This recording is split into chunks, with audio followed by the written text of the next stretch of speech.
warahmatullahi wabarakatuh. Waalaikumsalam warahmatullahi wabarakatuh. Selamat pagi, salam sejahtera untuk kita semua. Hari ini kita akan belajar tentang ini, unsur-unsur kebahasaan, novel sejarah, dan menyusun cerita sejarah pribadi. Sebelum kita belajar, kita hormat bendera dulu karena ini jam ketiga, berarti tidak menyanyikan Indonesia Raya, tapi kita hormat bendera saja. Pimpin hormat benderanya. Yang lain berdiri. Ibu juga kan di sini. Bentar, dari mana ya?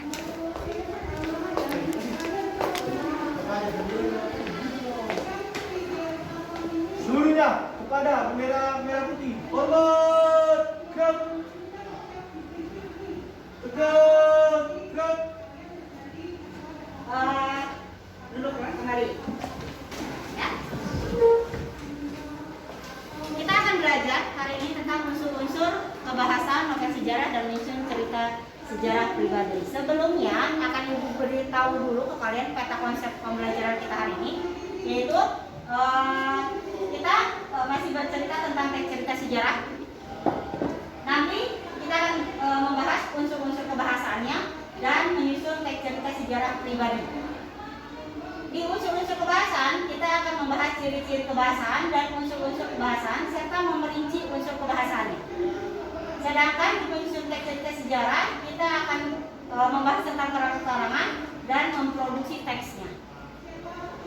Kita lanjut ya. Pembelajaran kita hari ini, yaitu kompetensi dasarnya adalah ini, menganalisis kebahasaan cerita atau novel sejarah. Sedangkan untuk keterampilannya, kita kompetensi dasarnya adalah menulis cerita sejarah pribadi dengan memperhatikan kebahasaan. Jadi kompetensi dasar, sekarang kita bahas indikator pengetahuannya. Jadi nanti pembelajaran kita hari ini adalah mendeteksi ciri-ciri teks cerita sejarah, kedua mendeteksi kaidah kebahasaannya, ketiga adalah memerinci kaidah kebahasaannya. Untuk indikator keterampilan, kita akan mendesain karangan-karangan. Kedua, kita akan membuat cerita sejarah pribadi. Ya. Kita lanjut ke tujuannya. Jadi tujuan pembelajaran kita hari ini yaitu kalian akan mampu mendeteksi ciri-ciri teks cerita sejarah dengan baik. Kedua, kalian akan mampu mendeteksi kaidah kebahasaan dengan baik. Ketiga, kalian mampu memerinci kaidah kebahasaan dengan baik. Keempat, nanti kalian terampil mendesain karangan. Terakhir, nanti kalian akan terampil memperhatikan kebahasaan dengan baik. Ya. Kita lanjut. Nah, sekarang ini yang akan kita lakukan hari ini, yaitu pertama di pendahuluan akan ada berdoa. Kita bikin doa dulu. Advent pimpin.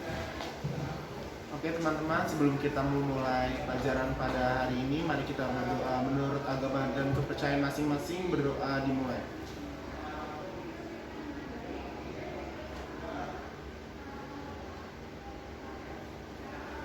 Berdoa selesai. Terima kasih Advent. Yang kedua yang akan kita lakukan adalah presensi. Sudah lihat GCR-nya? Sudah mengisi presensinya? Sudah. Ibu cek ya. Sudah isi belum presensinya? Ya betul. Sudah diisi, sudah lengkap semua. Jangan lupa untuk selalu mengisi GCR-nya, khususnya presensi, karena ini presensi nanti bisa dilihat oleh orang tua kalian melalui email. Jadi sudah terhubung ke email orang tua. Ketiga adalah pembuatan kelompok. Kelompoknya sudah dibuat? Sudah. Ibu tanya, kelompoknya Rizky apa? Terelie. Kelompoknya Alfred? Dewi Lestari. Dewi Lestari. Kelompoknya Daru? Ya Pak? Ade? Siapa? Yang kencang lah suaranya. Siapa Daru? Daru aja deh yang ibu. Adini Rahayu. Terakhir? Boy Chandra. Jadi untuk minggu ini kita membuat kelompok nama penulis novel dan penulis prosa ya, penulis prosa di Indonesia. Kita lanjut. Nah, di inti hari ini kita akan belajar tentang unsur-unsur teks cerita sejarah, menyusun teks cerita sejarah. Ketiga adalah penilaian. Nanti penilaiannya di LKPD. LKPD-nya sudah Ibu share ke kalian kan? Nanti tinggal Ibu jelaskan LKPD-nya seperti apa. Lalu nanti di penutup ada refleksi. Jadi apa yang kalian rasakan setelah pembelajaran hari ini. Kedua, rencana pembelajaran selanjutnya. Ketiga, kita akan berdoa penutup.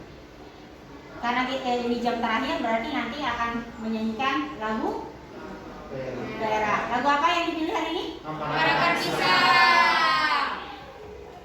Dari mana itu? Kalimantan.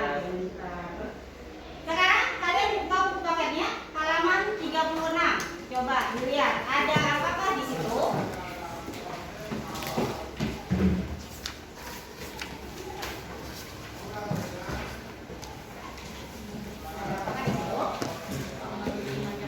Ada Kemelut? Betul. Kemelut Majapahit itu termasuk teks cerita sejarah. Kenapa? Karena pernah terjadi di masa yang lalu. Kita bahas ya. Coba kalian lihat. Ini Ibu ambil dari kutipan yang di buku kalian. Betul tidak? Ada ini. Ada. Kita lihat ke sini. Kita lihat di sini. Pertama, ciri teks cerita sejarah adalah disajikan secara kronologis atau urutan peristiwa atau urutan kejadian. Maksudnya, siapa yang mau jawab? Enggi? Maksudnya? Ada kronologis atau urutan peristiwa atau urutan kejadian. Maksudnya? Rizky mau bantuin? Apa Ki? Jadi itu ceritanya diceritakan secara berurutan. Secara berurutan. Ya. Ada step-stepnya. Jadi ada kelanjutannya. Hari ini apa? Seterusnya dan seterusnya, itu yang disebut kronologi. Kedua, bentuk teks cerita ulang. Teks yang kalian baca itu Kemelut Majapahit, bentuknya adalah recount. Karena maksudnya Itu menceritakan cerita di masa lampau yang sudah terjadi. betul sekali. Jadi dikatakan recount karena ini ceritanya bentuknya ulangan. Dulu kejadian gitu, dulu pernah terjadi, makanya disebut dengan recount atau cerita ulang. Ketiga, struktur teksnya orientasi, urutan peristiwa, reorientasi. Masih ingat ini pembahasan kita minggu kemarin? Orientasi adalah bercerita tentang pengenalan tokoh, betul. Urutan peristiwa, ada kejadiannya. Pintar sekali. Orientasi. Jadi di struktur teks cerita sejarah itu ada ini orientasi, urutan peristiwa dan orientasi. Keempat, sering menggunakan konjungsi temporal. Apa sih konjungsi temporal? Siapa yang mau jawab? Anjing, anjing pintar sekali. Mau jawab apa ini? Kondisi temporal itu menunjukkan waktu. Jadi konjungsi temporal kata hubung yang menunjukkan. Contohnya kayak gimana? Sebelum apa lagi? Setelah, sesudahnya. Konjungsi temporal. Kelima, isinya berupa fakta. Benar nggak sih teks cerita sejarah isinya berupa fakta? Karena sudah terjadi, karena ada gitu. Karena memang terjadi, ada tokohnya di dalamnya, ada orang-orang yang terlibat di dalamnya, makanya disebut dia isinya berupa fakta. Ini ciri teks cerita sejarah. Kita lanjut. Nah, kita bahas tentang unsurnya, unsur kebahasaannya. Siapa yang mau bantu itu baca? Yes. Baca. Ya, baca. Boleh berdiri. Apakah unsur yang menyatakan bahwa setelah Raden Wijaya berhasil menjadi Raja Majapahit pertama bergelar Kertarajasa Jayawardhana, beliau tidak melupakan jasa-jasa Pura Senopati dan Perwira yang setia dan banyak membantunya. Semenjak dahulu itu membagi-bagi pangkat kepada mereka. Rongga Lawe diangkat menjadi adipati di Tuban dan yang lain-lain pun diberi pangkat pula. Dan hubungan antara junjungan ini dengan para pembantunya. Sejak perjuangan pertama sampai Raden Wijaya menjadi raja, amatlah erat dan baik. Unsur bahasa yang menyatakan lampaunya apa? Setelah. Jadi kata yang menyatakan lampau di kutipan ini adalah kata setelah. Betul sekali ya. Yang lain menemukan kan? Menemukan ya. Kita lanjut. Siapa yang mau bantu ibu baca? Silakan.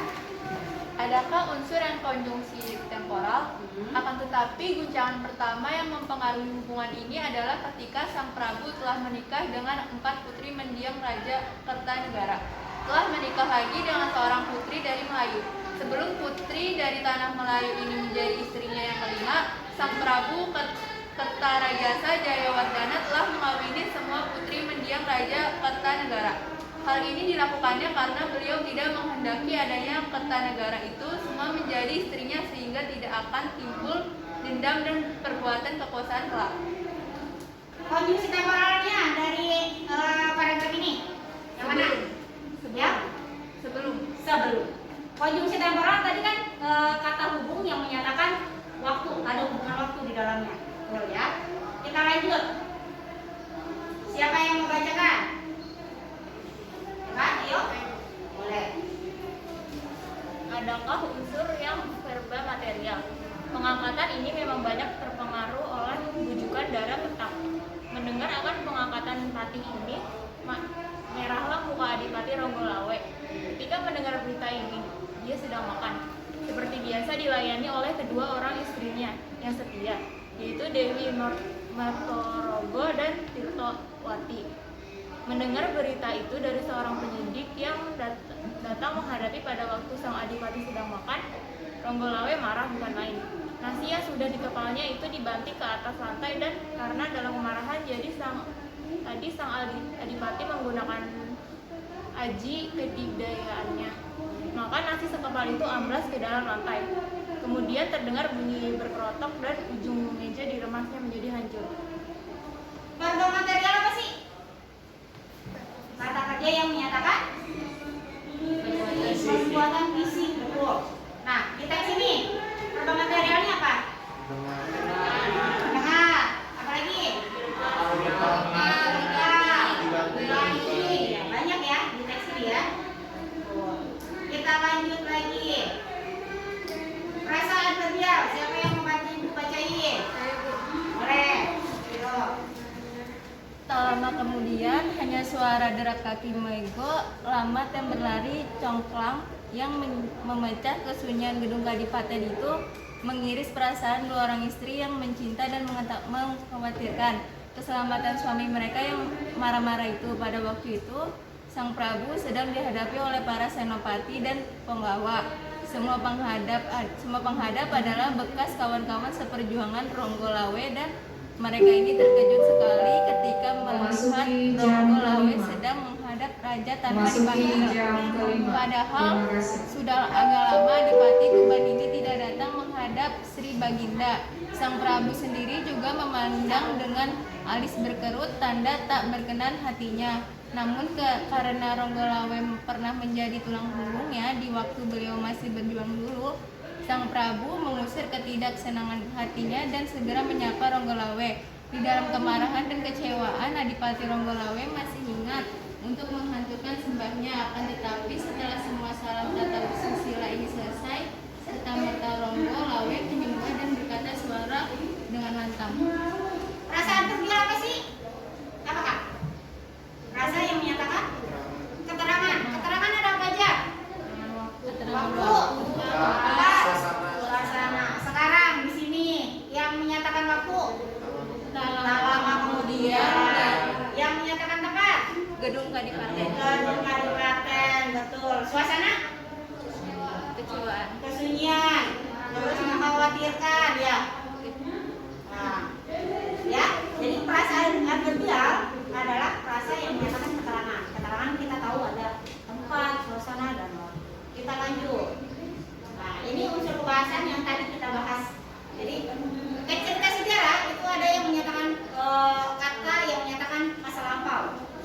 terjadi, sudah pernah terjadi. Terus terdapat konjungsi temporal, konjungsi kata hukum yang menyatakan waktu. Terus ada verba material, tadi verba kata kerja yang menyatakan perbuatan fisik. Terus ada prasa adverbial, kata ya. Kita lihat sini. Sudah pernah nonton film Habibie dan Ainun? Sudah. Kita lihat trailernya aja ya, karena kalau misalnya nontonnya ini nggak mungkin pas pembelajaran kita.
Hari ini kita hanya akan nonton trailernya aja ya.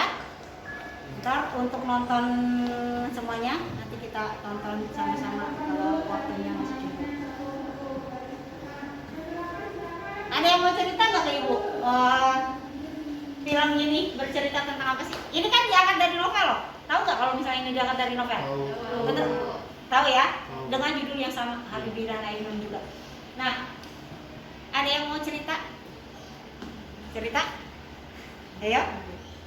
Bercerita tentang apa sih film ini?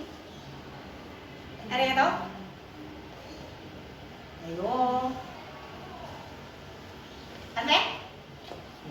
Ya? Bercerita tentang apa sih film ini, Teh? Kalau menurut pendapat saya sih tentang kisah percintaan sama perjalanan hidup dari si Pak Habibie terlebih itunya sih. Iya, betul. Jangan-jangan nggak tahu lagi Habibie siapa?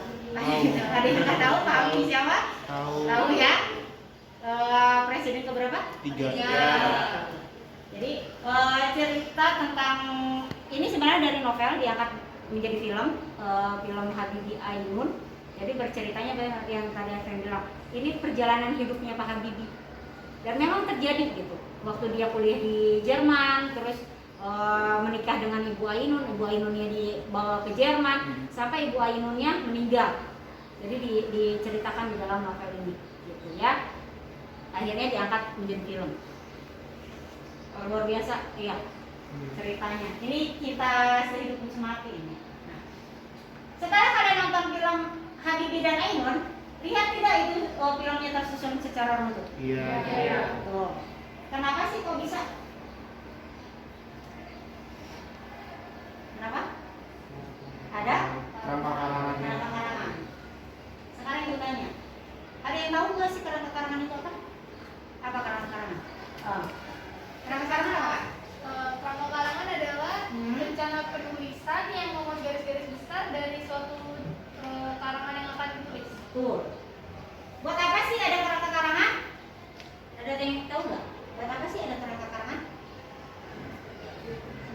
buat, tadi kan dibilang kalau karangan itu kan untuk merencanakan sebuah karangan.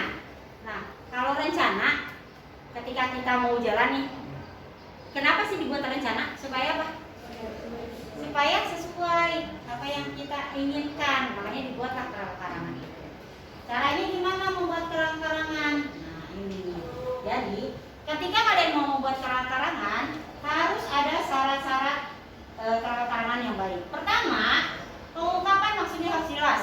Jadi karangan itu bisa dibuat masih ingat gak ada kalimat utama di dalam setiap paragraf? Nah, supaya lebih gampang, buat karangan itu menggunakan kalimat utama.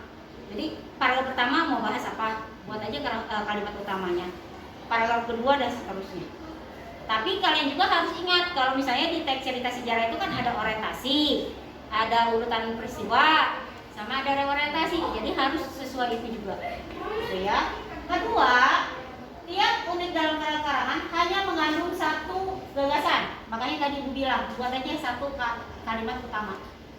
Supaya enggak double gitu, karena satu paragraf kan hanya membahas tentang satu gagasan saja kan. Pokok dalam karangan harus disusun secara logis. Ibu pernah bilang ke kalian, bahasa itu logis loh. Jangan sampai kalian beranggapan karena bahasa nggak logis juga nggak apa-apa, itu salah. Jadi gini, ada beberapa bahasa pemilihan diksi, kita ke logis ya. Ada pemilihan diksi yang menurut orang betul gitu, tapi ternyata itu salah. Pernah dengar nggak istilahnya? Marilah kita panjatkan puji syukur kehadirat Tuhan yang Maha Esa. Pernah dengar nggak? Sering. Menurut kalian logis nggak? Kenapa? Panjatkannya soalnya sama Tuhan Bu, panjatkan biasanya buat panjat Tuhan. Jadi bahasa itu logis. Kalian harus tahu kalau bahasa itu logis. Jadi ketika kita memilih diksi, memilih kata pun itu harus logis. Kata ini, marilah kita panjatkan, ini hampir semua orang yang berpidato menggunakan ini. Padahal salah. Malah dulu almarhum Gus Dur, presiden kita, pernah mengeluarkan anekdot dia bilang ini puji syukur kepada Tuhan. Karena dia berpikiran bahwa salah, kata itu salah gitu, yang dipilih orang itu salah gitu. Karena kata panjat itu digunakan untuk manjat pohon, memanjat sesuatu yang bisa dipanjat, yang bentuknya konkret. Sedangkan puji syukur kan bukan bentuknya konkret kan, dan tidak bisa dipanjat ya. Terus terakhir harus menggunakan pasangan simbol yang konsisten. Jadi per paragraf itu harus konsisten. Apa yang dibahas di paragraf pertama dilanjutkan paragraf kedua dan seterusnya. Karangan itu memudahkan kalian untuk membuat sebuah karangan. Ya, kita lanjut. Ini cara membuat teks cerita sejarah pribadi. Pertama, tentukan tema. Sekarang Ibu tanya, tema sama judul sama enggak? Beda. Bedanya apa? Siapa yang mau jawab?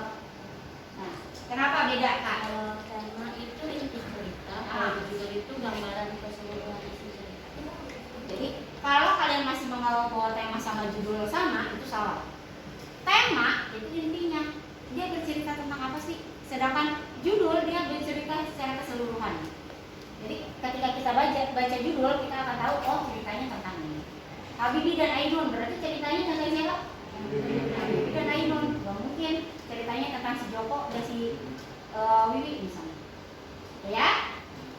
Kedua, buat karangan terlebih dahulu. Untuk apa? Untuk memudahkan. Ya. Ketiga, mencari literatur, sumber sejarah, buku, media yang relevan lainnya untuk mengumpulkan fakta-fakta sejarah. Ini dilakukan ketika kalian membuat teks cerita sejarah tentang orang lain. Kalau Kalau misalnya teks cerita sejarah pribadi bisa nggak Bu? Bisa, kalian cari literatur sumber sejarah, buku dan media. Kalau buku mungkin nggak ada ya. Iya. Kalau teks cerita sejarah pribadi. Tapi ketika literatur sumber sejarah ini kalian bisa tanya sama orang terdekat kalian. Apa sih Bu yang bisa apa yang bisa digunakan untuk membuat teks cerita sejarah pribadi? Nama kalian loh. Nama kalian itu hal yang kecil gitu, tapi itu bisa menjadi teks cerita sejarah yang orang lain tertarik. Kenapa sih Advent dikasih nama Advent? Kenapa Rizky dikasih nama Rizky? Enji dikasih nama Enji, Ananda dikasih nama Ananda dan sebagainya. Itu jadi cerita unik gitu. Karena kan ada pepatah juga bilang kan hidup itu nggak flat, kadang ada yang turun dan sebagainya. Dan itu bisa menjadi cerita untuk orang lain, gitu ya. Terus keempat, kembangkan menjadi teks cerita sejarah. Kelima, cermati kembali teks cerita sejarah yang disusun. Keenam, merevisi. Nah, yang D sampai F ini jarang kalian gunakan. Harusnya ketika sudah membuat sebuah karya, ini harus diulang-ulang. Kenapa? Kelebihan teks lisan dengan tulisan, teks tulisan itu kalian bisa mengulang itu, kalian bisa merevisinya. Kalau teks tulisan kan nggak mungkin direvisikan, gitu ya. Kita lanjut. Nah, ini contohnya. Contoh teks cerita sejarah pribadi. Ini namanya Fatimah Az-Zahra. Ini kalian bisa lihat teks cerita sejarahnya. Namaku Fatimah Az-Zahra. Aku biasa dipanggil dengan sebutan Fatimah. Aku anak ketiga dari 3 bersaudara. Aku terlahir dari keluarga. Ini bercerita tentang pribadi kan? Tentang si Fatimah. Pada pertama dia bercerita tentang pengenalan dirinya dulu. Betul? Orientasi berarti ya ini ya. Kita lanjut pada kedua. Nah, ini udah masuk tahapan peristiwa nih. Pada tahun 2004, ini kan bercerita tentang tahapan kan? Ada kejadian. 2004 aku masuk taman kanak-kanak dan sebagainya. Nah, tahun 2010 selesai menempuh pendidikan di sekolah dasar. Ada tahapan lagi. Ini masih ke urutan kejadian. Tahun 2011 urutan kejadian lagi kan masih. Nah, ini masih urutan kejadian apa udah reorientasi? Pada tahun kedua aku berada di SMP, kebiasaanku mulai berubah. Urutan kejadian apa reorientasi? Hah? Apa? Urutan? Ya. Ini juga masih urutan kejadian ya. Nah, pas di sininya nih. Memutuskan berhijrah, aku merubah semua kebiasaanku yang kurang baik ke arah yang lebih baik dan ingin menjaga cara berbicara. Nah, ini udah masuk ke orientasi. Ya. Sudah ada bayangan mau buat apa? Sudah ya? Cerita tentang diri kalian sendiri, tapi yang masih hal yang kecil. Gini loh, pernah dengar nggak kalau Laskar Pelangi itu cerita si Anda Hirata? Pernah dengar nggak? Novel Laskar Pelangi pernah lihat? Pernah baca? Pernah. Filmnya pernah lihat? Nah, di Laskar Pelangi kan diceritakan tentang si Ikal. Ikal itu kalau kalian lihat ciri-cirinya itu mirip Anda Hirata, rambutnya keriting kan. Nah, saat itu pernah Anda Hirata ini diundang ke Kick Andy. Tahu acara Kick Andy? Yang pembawa acaranya si Andy Noya. Nah, itu pernah ditanya sama Andy Noya, ini Laskar Pelangi cerita rekaan atau benar-benar kejadian enggak sih?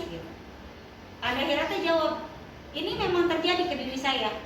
Cuma saya buat menjadi drama supaya orang lain mau baca cerita saya. Dan benar, di acara itu diputarkanlah yang teman-temannya sampai gurunya Bu Mus itu didatangkan ke Kick Andy. Tapi memang kata Anda Hirata memang dilebih-lebihkan ceritanya, gitu ya. Nah, kalian bisa membuat cerita. Kita lihat LKPD-nya. Kalian buka LKPD kalian yang udah Ibu share.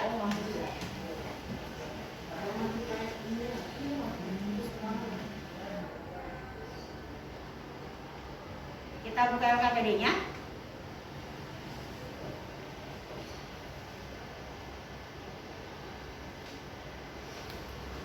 Di sini ada 3 tugas yang harus kalian kerjakan. Tugas pertama adalah tugas kelompok.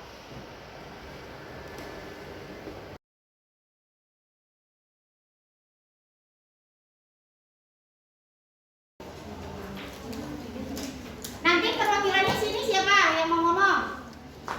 Rizky. Kelompok 2 siapa? Adven. 3 Evi. 4 Oh. Ini kurang ajar banget ini sobat. Mana pada materi. Kenapa nama ayat ini nama Anderu? Itu gabungannya dua baku. Anak dari Budi sama Nabila ya. Luas.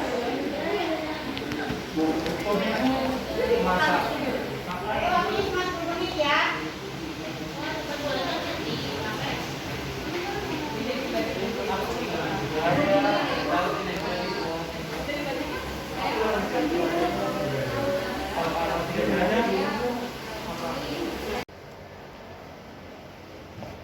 Yang ini bisnis lesu di bursa kopi.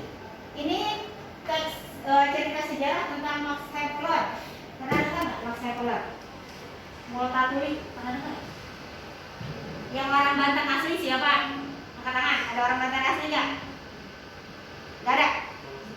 Max Havelaar. Max Havelaar itu orang Belanda. Pernah jadi apa ya? Bikin dari Belanda waktu zaman penjajahan kita saat itu. Jadi Max Havelaar ini orang Belanda yang ditugaskan untuk menduduki daerah Lebak. Rakas Bitung pernah dengar? Di daerah Banten juga. Nah, Max Havelaar ini walaupun dia orang Belanda, dia miris melihat keadaan orang Indonesia saat itu. Tanam paksa, ingat nggak? Pelajaran sejarah. Jadi ada tanam paksa. Nah, di buku ini diceritakanlah tentang sistem tanam paksa yang terjadi di Lebak. Dan aneh dan luar biasanya diceritakan di sini, yang jahat bukan orang Belandanya, tapi orang pribumi, lurahnya. Jadi kerbau mereka diambil, tapi mereka disuruh kerja dan seterusnya. Makanya ketika dia pulang ke Belanda, Max Havelaar ini pulang ke Belanda, dia bercerita dia membuat buku, dan ini sempat tidak boleh disebarkan di Indonesia karena ngejar-ngejarin orang Indonesia. Sekarang namanya diabadikan, ada namanya itu di Jalan Multatuli di Rakas Bitung. Orang Belanda aja care gitu orang Indonesia, tapi ternyata di buku ini diceritakan bahwa orang Indonesia yang gak care sama orang Indonesia. Malah mereka yang jahat. Filmnya pun ada, tapi nggak boleh ditayangkan di Indonesia.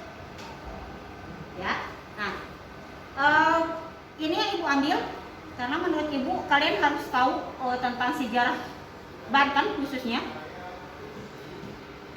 Ini salah satu daerah yang ada di Banten. Nah, ini yang harus kalian kerjakan. Kalian cari unsur kebahasaan di dalam ini nih. Ini kan ada kutipan per paragrafnya. Kalian tuliskan di sini unsur kebahasaannya apa aja. Tadi kan ada kata yang menyatakan masa lampau, ya, konjungsi temporal dan sebagainya. Ini diisi di sini. Buktinya apa? Kalimat yang menyatakan itu. Paham tugasnya? Ini dikerjakan secara terus yang ini. Nah, ini untuk yang keterampilannya ini dikerjakan secara kelompok juga. Kalian membuat cerita sejarah pribadi milik kalian. Berapa menit? 5 menit, 10 menit untuk mengerjakan tugas ini. Nah, gini, kalau misalnya yang unsur tadi kan lumayan banyak tuh. Kita buat gini aja dulu. Kelompok 1, kelompok apa tadi namanya? Terelie. Kelompok Terelie nomor 1 sampai nomor 3. Kelompok Dewi Lestari. Dewi Lestari jawab yang 4 sampai 5. Iya. Kelompok 3 sama kelompok 4 itu yang ini, membuat cerita sejarah pribadi. Ya, nanti perwakilan satu-satu per kelompok untuk bahas itu. Gitu ya. Ada pertanyaan? Tidak ada. Nah, sekarang kerjakan. Nah, supaya gampang gini. Yang depan ngadep ke belakang. Nah, kan langsung depan ngadep belakang. Belakang. Yang tengah ngadep pinggir.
keterampilan cerita sejarahnya.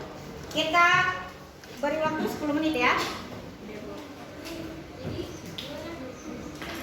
Jelaskan yang sudah kalian kerjakan. Kita lihat dari sini aja. Nanti di rumah kalian tempatin lagi ya. Baik Ibu. Kita ke sini dulu. Kelompok Tadalie. Ayo berdiri. Siapa yang mau bahas?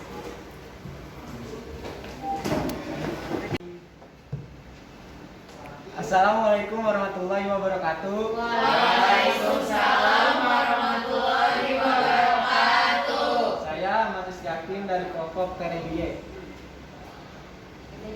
Jadi pada pernyataan nomor 1, unsur kebahasaan yang terdapat dari pernyataan nomor 1 itu ada pronomina, dan bukti yang mendukungnya itu ada aku, kau, dan kami. Ada yang mau ditambahkan? Betul. Terus apa lagi Ki? Jadi yang kedua, unsur kebahasanya ada rasa adverbial. Nah, Bukti yang mendukungnya ada 20 tahun. 20 tahun. Nomor 2 Ki. Kita lihat nomor 2. Nomor 2 itu unsur kebahasanya ada pronomina, yaitu bukti yang mendukungnya ku, kami, dan aku. Dan selanjutnya unsur kebahasanya ada adverbial, verba, unsur yang mendukungnya ada 50 tahun, dan verba material, unsur yang mendukungnya menyelundupkan. Ya. Yang lain ada tambahan? Sama? Kelompok nomor 3 Ki. Nomor ketiga unsur bahasanya ada pronomina yang bukti mendukungnya kami. Ya, terus? Lanjut lagi unsur bahasanya ada frasa adverbial bukti yang mendukungnya kemarin malam, dan ada verba material yaitu mencari, mengurus, dan mengingat. Ada tambahan kelompok lain? Tidak ada. Yang bisa saya sampaikan dari kelompok 1. Demikian yang saya bisa sampaikan dari kelompok Tererile. Terima kasih. Kelompok 2. Dari Lestari ya? Nah, dari Lestari. Assalamualaikum warahmatullahi wabarakatuh. Waalaikumsalam warahmatullahi wabarakatuh. Perkenalkan, nama saya Fenty Baresi, perwakilan dari grup Dewi Lestari. Ingin menjawab pertanyaan dari Bu Tini selaku guru bahasa Indonesia. Pernyataan yang keempat, terdapat unsur bahasanya yaitu pronomina. Buktinya yaitu adalah kau dan saya. Lalu unsur bahasa yang kedua ada frasa, yaitu terdapat September dan rumah dagang. September itu keterangan waktu, rumah dagang itu keterangan tempat. Lalu ada verba material, buktinya yaitu membawa. Ada mau tambahan? Kelompok lain? Nggak ada? Kelima, Fer. Pernyataan kelima, unsur bahasanya ada pronomina, buktinya ada ku, aku, dan kau. Ya, terus? Lalu yang kedua ada frasa adverbial, yaitu ada keterangan waktu September, keterangan tempatnya ada Amsterdam. Lalu verba material, ada memahami dan mengatakan. Selanjutnya ada konjungsi temporal, yaitu saat itu. Ada yang mau ditambahin? Kelompok lain? Pas? Terima kasih, Ensan. Gitu tuh, Fer. Terima kasih. Wassalamualaikum warahmatullahi wabarakatuh. Waalaikumsalam warahmatullahi wabarakatuh. Sekarang kelompok 3, kita ke keterampilan. Kelompok 3 siapa yang mau mewakili? Ebi.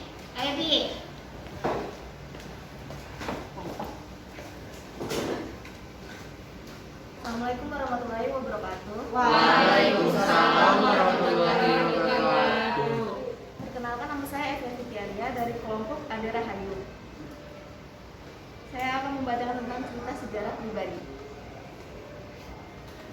Halo, namaku Evia Fitiaria. Aku bisa dipanggil Evi. Aku anak kedua dari 2 bersaudara. Aku lahir di Cilacap, Jawa Tengah. Aku pindah ke Tangerang saat usia 4 tahun. Pada tahun 2009, aku masuk ke taman kanak-kanak. Dari rumah hanya membutuhkan waktu sekitar 15 menit. Saat berangkat sekolah, saya dan teman-teman saya naik sepeda dan saat pulang sekolah, aku selalu mampir ke taman kanak-kanak untuk bermain ayunan. Saat peringatan 17 Agustus, sekolahku mengadakan lomba berpakaian adat, dan saat itu aku mengenakan pakaian asal Minangkabau. Sebelum perpisahan sekolah, aku dan kawan-kawanku jalan-jalan di taman safari. Di sana aku bisa melihat berbagai macam binatang yang belum pernah aku lihat sebelumnya, dan itu pertama kalinya. Pada tahun 2010, aku melanjutkan pendidikanku di SDN Jurang Mangu Timur 04. Sekolahku terdapat di tengah-tengah komplek PJMI. Aku dari kelas 3 sampai kelas 6 selalu mengikuti ekstrakurikuler, nari, dan pramuka. Saat aku kelas 4, aku pernah izin sakit 1 bulan karena kakiku dijahit. Waktu itu sekitar pukul 19.30 atau setengah 8 malam. Aku sedang berolahraga malam. Lalu, sedih. Dia sedih. Sedih apa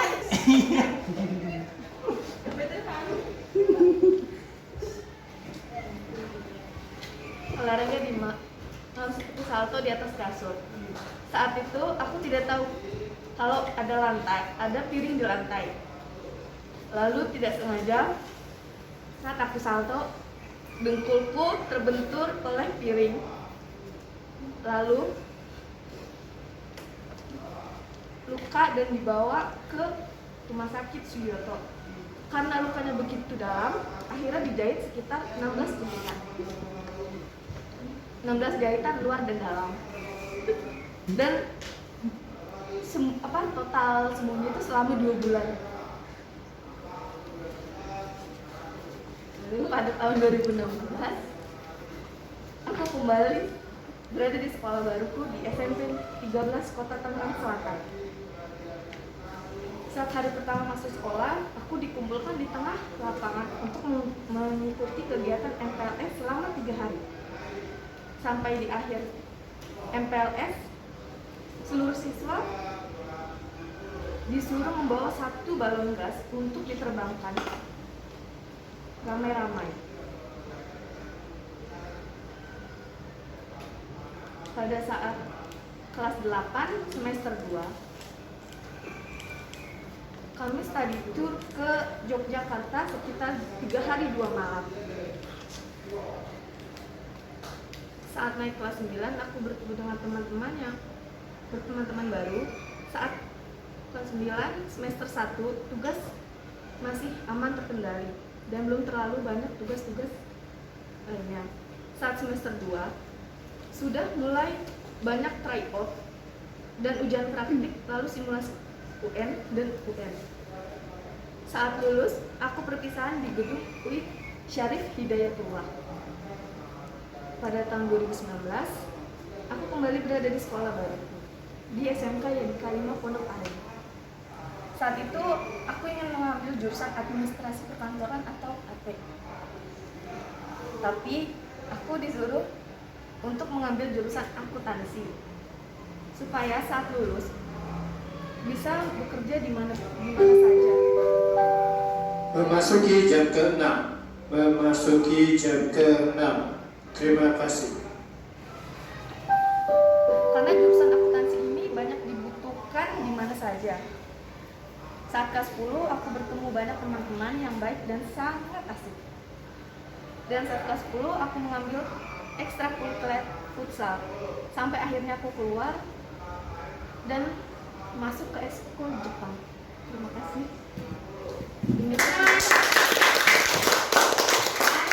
Ini lagi ingin tahu kalau si Evi. Yang lain silakan. Ayo lagi satu lagi. Assalamualaikum warahmatullahi wabarakatuh. Waalaikumsalam warahmatullahi wabarakatuh. Perkenalkan, nama saya Indi Rahma dari kelompok Boy Chandra. Saya akan membacakan teks cerita sejarah pribadi. Saya bernama Kafifah Messi Kurniawati, biasa dipanggil Messi. Anak ketiga dari 3 bersaudara. Saya lahir di Tangerang 28 Mei 2004 dan kini berusia 17 tahun. Bersekolah di SMK Yadi Kalima. Masa sekolah saya diawali dari taman kanak-kanak. Saya bersekolah di TK Tamrin. Pada saat itu adalah masa yang sangat menyenangkan karena banyak hal-hal baru yang dipelajari di sana. Dari mulai belajar membaca, menulis, menggambar, mewarnai, bernyanyi, dan bermain bersama teman-teman di sana.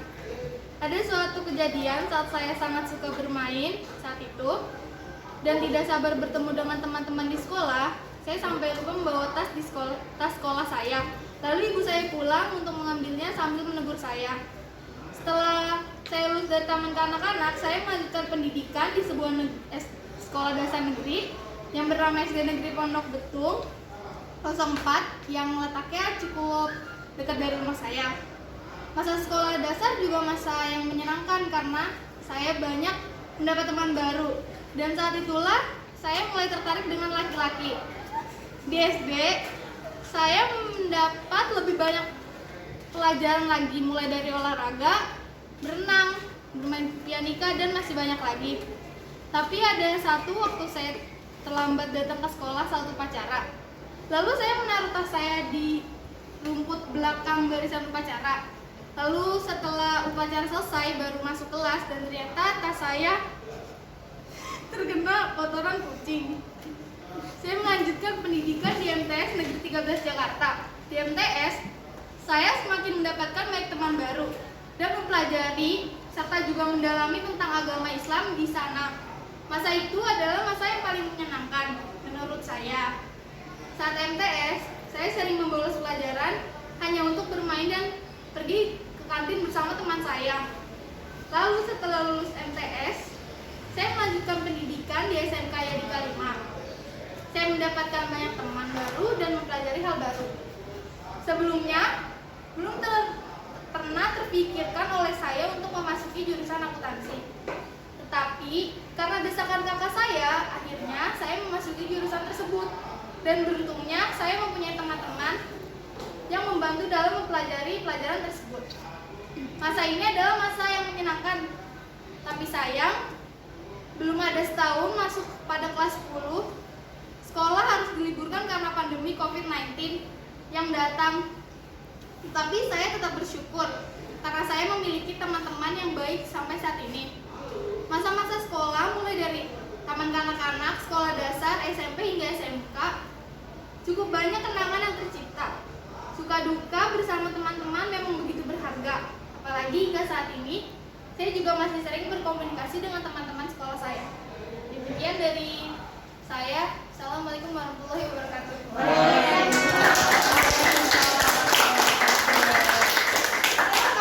Sebenarnya gini loh, setiap manusia, setiap dari kalian itu pasti punya cerita yang tidak dimiliki oleh orang lain. Tadi kita tahu kalau si Messi ternyata SD aja udah suka sama cowok. Jadi teks cerita sejarah ini bentuknya mirip seperti kita nulis diary, buku harian gitu. Kita ceritakan apa yang kita rasakan. Gak mungkin selama 17 tahun kalian gak punya cerita. Gak mungkin kan? Pasti akan punya cerita. Nah, tugas yang ini dikumpulkan di GCR. Nanti kalian tetap kumpulkan di GCR-nya, akan ibu nilai. Nanti kalian bisa lihat nilainya langsung gitu. Gitu ya. Kita lanjut. Nah, kita tutup pertemuan kita kali ini dengan satu kata mutiara. Ini dari tim RT.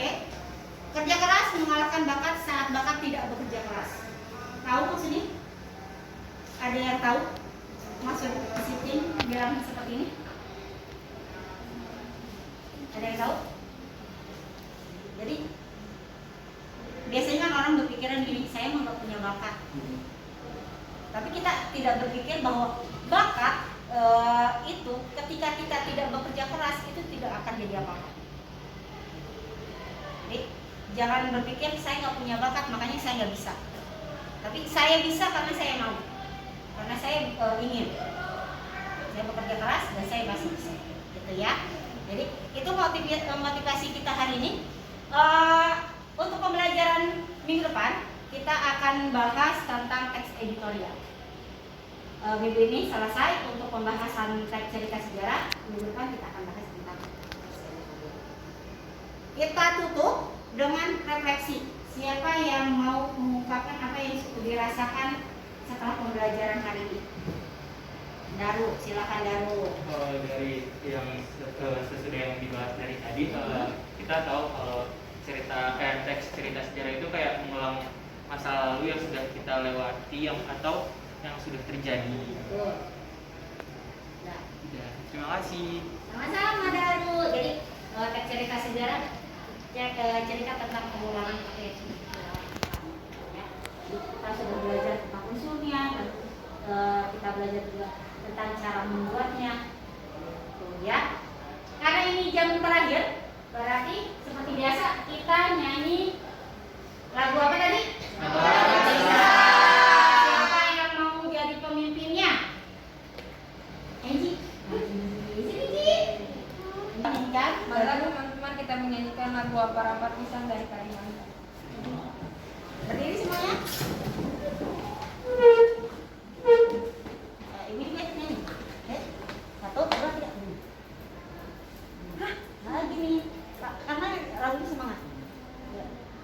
1, 2, 3. Apa pisangku belum masak sebiji di huruf bari-bari.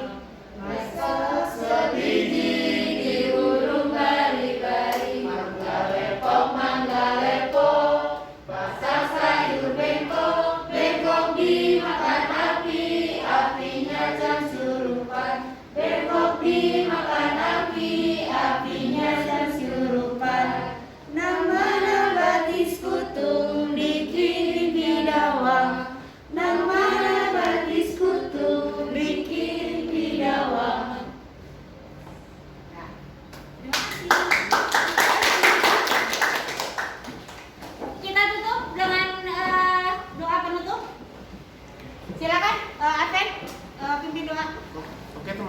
sebelum kita mengakhiri pelajaran pada siang hari ini, semoga pelajaran yang dijelaskan oleh Bu Suharti ini bisa menjadi bekal kita untuk kedepannya nanti. Amin.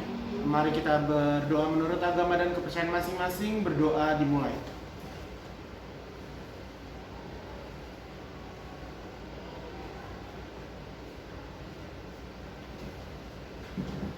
Berdoa selesai, memberi salam.